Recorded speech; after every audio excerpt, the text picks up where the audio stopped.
I changed it. So they're both.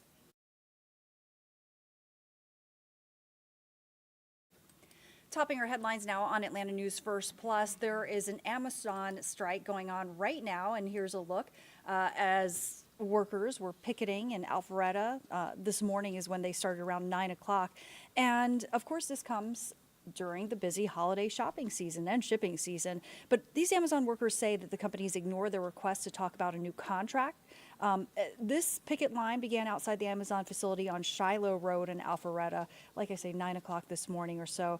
And you can see at least a dozen or so Amazon Teamsters and union members walking the picket line and chanting, and they're holding signs. And they claim that they are overworked, underpaid, and treated like nothing more than a number. They say 100% of the Teamsters voted to go on strike until they got a better contract. Our crews have seen dozens and dozens of Amazon delivery trucks roll out of this very facility on their way to deliver packages just days before Christmas.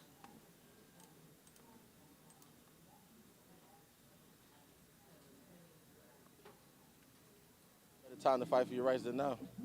You know, we're out here every day. We're showing the workers that we're out here fighting for each and every one of us.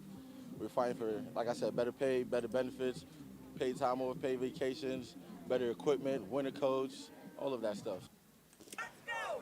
So an Amazon spokesperson said, quote, the Teamsters have continued to intentionally mislead the public, claiming that they represent thousands of Amazon employees and drivers. They don't. And this is another attempt to push a false narrative about the independent small businesses who deliver on our behalf. Of course, we're going to keep following this story and bring you the latest here on Atlanta News First and Atlanta News First Plus. Okay, let's follow up on the manhunt that we reported to you as breaking news yesterday in Coweta County. So right now, police are still trying to find the man that they say led them on a high-speed chase, shot a K-9 while firing at deputies, and then ran off into the woods. Officers searched for him for hours last night. Atlanta News First Sarah Hammond reports from the Coweta County Sheriff's Office with the latest. Ira Williams is considered armed and dangerous by law enforcement after they say he led them on a chase down I-85 South while shooting at officers before running off into the woods in Grantville.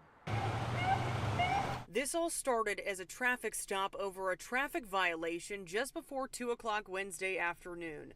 The Georgia Bureau of Investigation says 51-year-old Ira Troy Williams took off in his car on I-85 South after handing over his driver's license. As Coweta County deputies and Georgia State Patrol troopers attempted multiple pit maneuvers to stop him, they say the suspect fired his gun multiple times from his car, hitting Georgia State Patrol K-9 Amore. Amore was taken to an animal hospital in Fulton County where he was treated and has since been released. This afternoon, Sandy Springs police were notified that Georgia State Patrol K-9 had been shot and was being airlifted to Blue Pearl Animal Hospital here in Sandy Springs. As the chase continued, the GBI says troopers returned gunfire at Williams. They say the suspect left the highway, got out of his car, fired several more times, and ran into the dense woods near Calico Loop in Grantville with an AR-15. That's where hundreds of law enforcement officers gathered to search for him until close to 11 o'clock Wednesday night. In fact, right over there, there's still land the deer hunters hunt on. So it's thick. You have creeks, you have old small structures back in there, ravines. It's very, very thick, very dense woods. The GBI says they don't know if Williams was hurt during the incident, and the search for him is still ongoing. And Coweta County officials are still asking people in the area to remain vigilant and report anything suspicious to law enforcement. At the Coweta County Sheriff's Office, Sarah Hammond for Atlanta News First.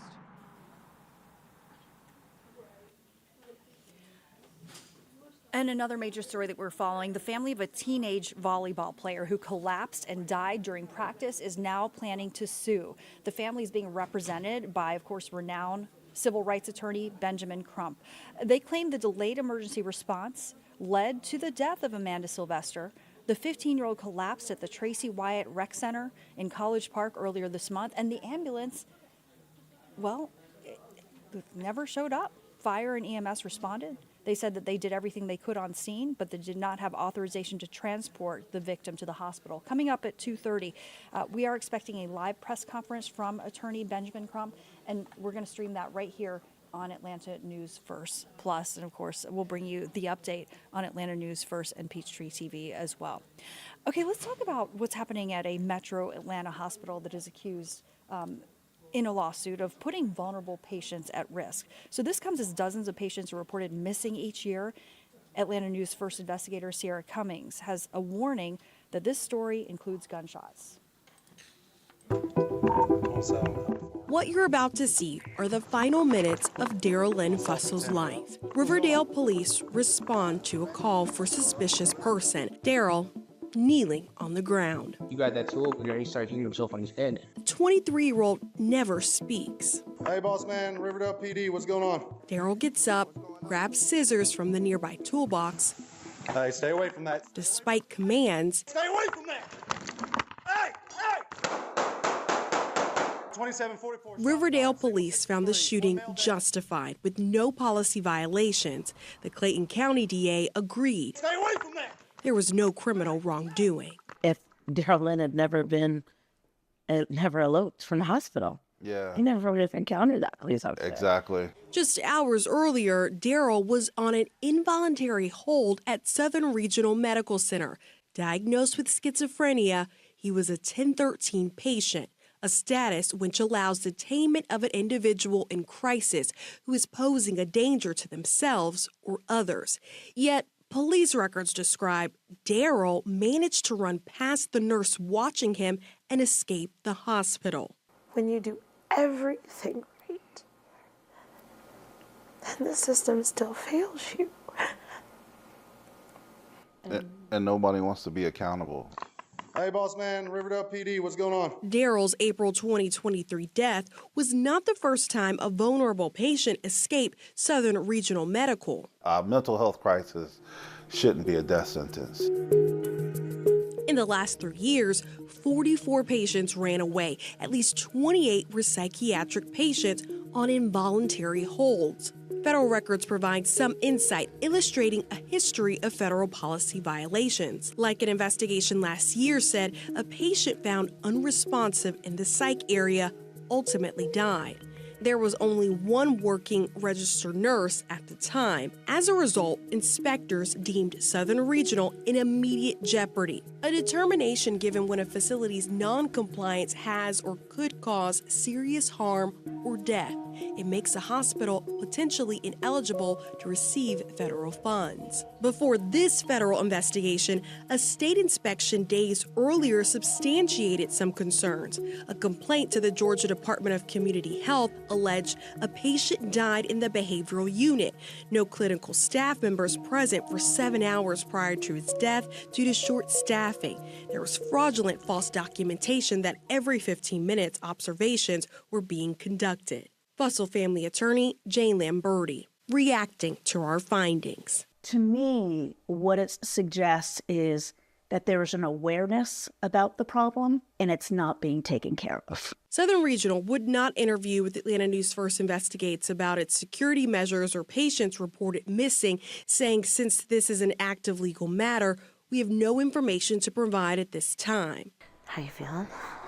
The Fussell family now suing for nursing malpractice, negligence, wrongful death. There are so many levels of the ball dropping in our son's situation that it's egregious. Southern Regional is now in good standing in federal compliance after submitting a corrective action plan. Now, in the lawsuit, the parent company for this hospital filed a response to the Fussell family denying all wrongdoing. Also named in this suit is Riverwoods Behavioral Health. That's the facility which transferred Daryl to Southern Regional in the first place. They gave us a statement saying their deepest sympathies go out to the family, but that because of patient privacy, they won't be commenting any further. There's so much more to this investigation on AtlantaNewsFirst.com. In Riverdale, I'm Sierra Cummings. Atlanta News First investigates.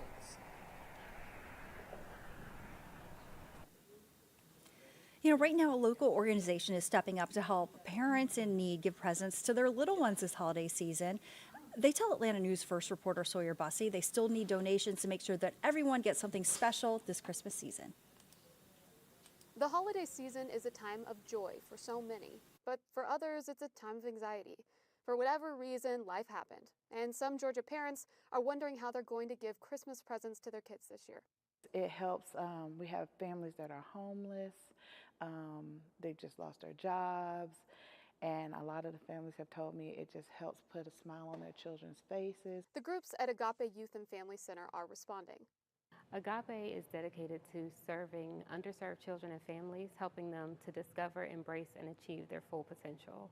We do that through in-school, after-school, and summer camp programming. They're preparing a holiday shop complete with toys, books, winter coats for kids and adults, and winter accessories like hats and gloves. It will provide for hundreds of families in need. So this event really is about a parent having dignity and being able to provide their child with something that's going to make them smile. If you're watching this and you want to help, there is still a need for winter coats for children, winter coats for adults, and winter accessories. On Thursday, families will come into the shop and pick out presents for their children. If there are enough items, they will find a winter coat for themselves too. All the new items donated by the community. In Atlanta, Sawyer Bussey, Atlanta News First. And if you want to help out with donations and learn more about any of these top stories, you can go to atlantanewsfirst.com or download our free app. Now back to Local News Live.